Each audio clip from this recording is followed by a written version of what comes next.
generation, and there was this kid, and he said something about dyslexia kids being stupid, and that he didn't say that he's better than them. That's what I felt that came from. And I said, well, I have dyslexia. And he was just totally shocked. He was just like, he was stunned. He didn't know what to say, and he's all, well, that's cool, you know, trying to act cool and stuff. And I thought it was pretty funny, but I felt bad because people actually think that if you have dyslexia, you're just stupid and you can't do anything. Or like if I have reading, resource or writing, and I have reading, they think I have resource in math. And that's not true. Just because you're stupid, well, not stupid, but you can't do one thing doesn't mean you can't do another thing. And that's what bothered me. And she's real aware of her learning disabilities. One thing about it that was very interesting when I first met her is a lot of times students try to pretend they don't have a learning disability. She was real up front in the first place and said, look, this is my problem, and this is what I need to have you do to help me, which I thought was terrific. As a little girl, Bridget was born smiling. She has the greatest smile.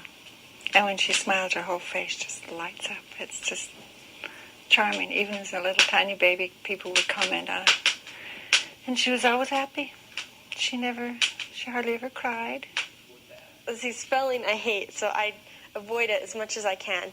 In reading, I avoid as much as I can. But, I don't know, teachers help somewhat, but I'd rather ask my students, you know. I don't know, it's kind of confusing. Well, first and second grade wasn't too bad. It's maybe the third grade, close to the fourth, where she would not want to go to school. She didn't want to get up in the mornings. And I thought she was just being lazy.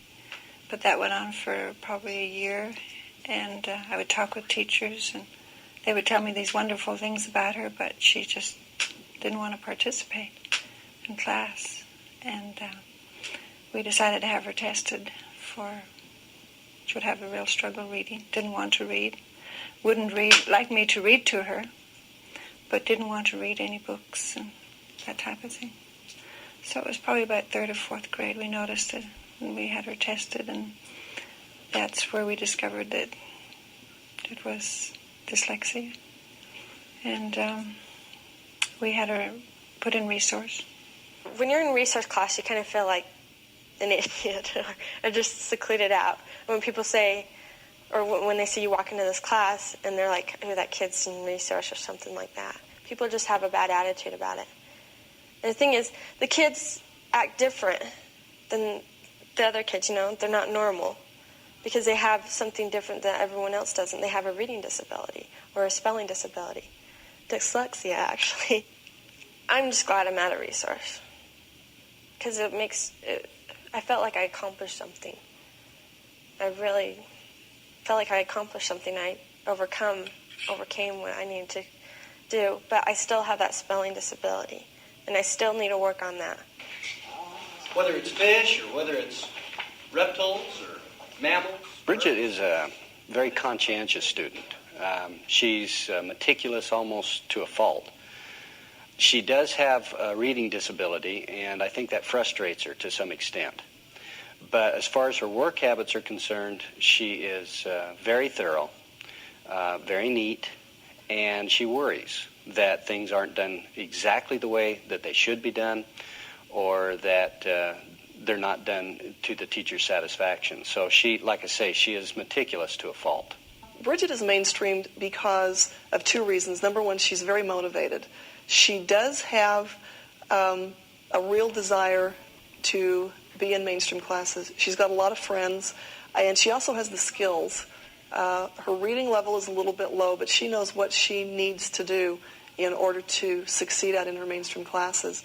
And secondly, because Bridget is so good at advocating for herself, going to a teacher and saying, I have a really hard time when I take a test reading the questions and comprehending it. So these are some options. Which one of these can I do in your class? And so because she's so good at doing that, you know that she's going to be successful out there. We have a real focus on mainstreaming the kids because there is no resource in life. I have a fear for her future in college, myself. I don't think she fears it, but I do.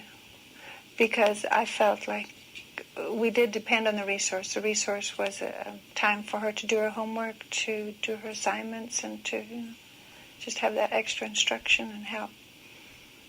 But in college, it won't be there. Mom? Yes? Look what I got today. 20 out of 20 on an essay. Is this the essay you did over again? Mm-hmm.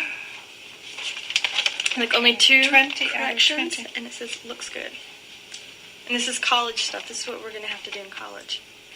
Fantastic. Then I won't have to worry so much. Well, Future scares me because I don't know exactly where I'm going to be. Because I don't know what I'm going to do. Because I'm scared of my disability. I'm scared it's going to hold me back. So when I go in for a job, I'm scared. I want to tell them, but then again, I don't. I want to tell them that I have dyslexia and that I'll have trouble spelling. But I think I don't have a job now, and I should get a job. But I think that's one of the reasons why I'm scared is because of my dyslexia. Or the reading, like I'll read something wrong and like it ruin the business or something. I'm really scared of that. But in the future, I'm planning on going to college. she keeps us all going. She has this explosive energy.